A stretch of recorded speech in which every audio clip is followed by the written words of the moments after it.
Eto na naman tayo, hapon na naman. Almost 6 o'clock na. Pero kailangan tayong mag-share ng nalalaman natin tungkol sa mga iti, lalo na sa pagpapakain sa kanila. Mula day old na hanggang 21 days kung Power Max ang gagamitin.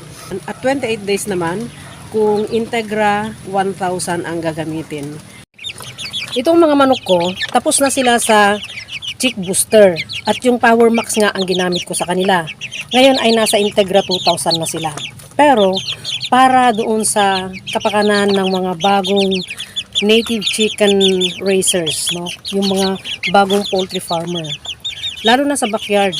Kasi pag backyard, kung ano yung gusto mo ipakain, papakain mo sa kanila, di ba? So ngayon, umpisahan natin sa Chick Booster Power Max. Yung Power Max, mas maikli ang pagpapakain mo sa kanila. 3 weeks lang. At kailangan magbigay ka sa kanila ng first week, bigyan mo sila ng 3 grams per head per day. And then, sunod na linggo, pagbigay ka ng 9 grams per head per day.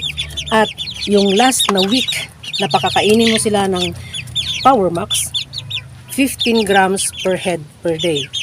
Para hindi ka malito, week by week ang pagbibilang mo.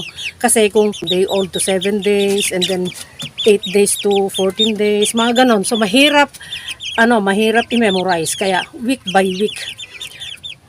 Walang pagkakaiba ang grams per head per day doon sa Integra 1000 kung iyon ang gagamitin mo. Mas mahaba nga lang ang pagpapakain mo sa kanila dahil hanggang 28 days. Yun yung kinoconsider na 1 month na sinasabi. Pero kasi yung pagbibilang kasi di ba?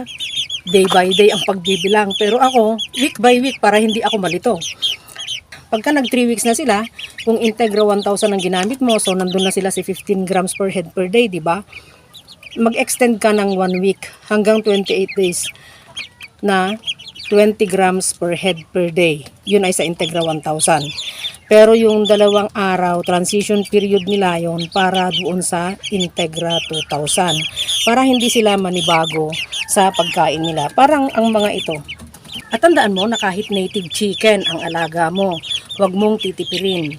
Huwag mong pagdadamutan ng pagkain. Dahil dyan sa pagkakiti, dyan mag-uumpisa ang magandang paglaki at pagsibol ng laki nila. Dyan mag-uumpisa ang magandang timbang nila.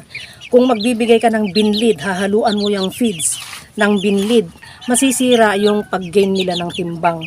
Pwedeng mag-slow down yung paglaki nila or pagbigat nila dahil nasisira yung feed formulation. Masisira yung computation ng mga iba't ibang nutrients na nandyan sa Chick Booster.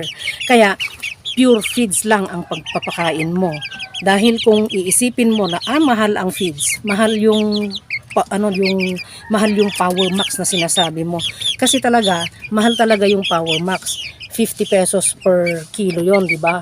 Individually packed. At iyon, formulated para doon sa mga sisiw na palalakihin para doon sa panabong mga ganon. Kaya makikita mo itong mga kiti. Pag pinakain mo ng Power Max, lundag sila ng lundag. As in, masisigla sila.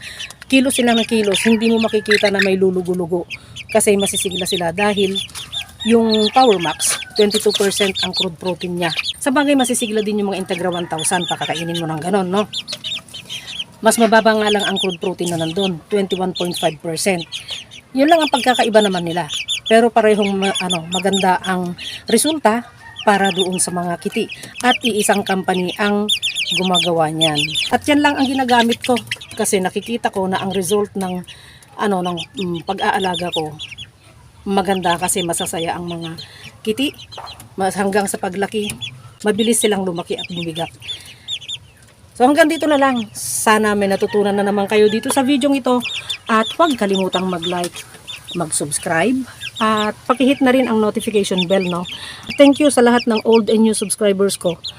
Salamat sa lahat ng mga sharer, yung mga likers, yung mga commenters, yung mga nagtatanong, Tapos yung mga hindi nag-i-skip ng ads. Malaking tulong yun sa channel ko. Salamat ng marami sa inyo. Sana pagpalain tayong lahat araw-araw at panatilihing masaya, masigla at malusog ang ating mga alagang manok.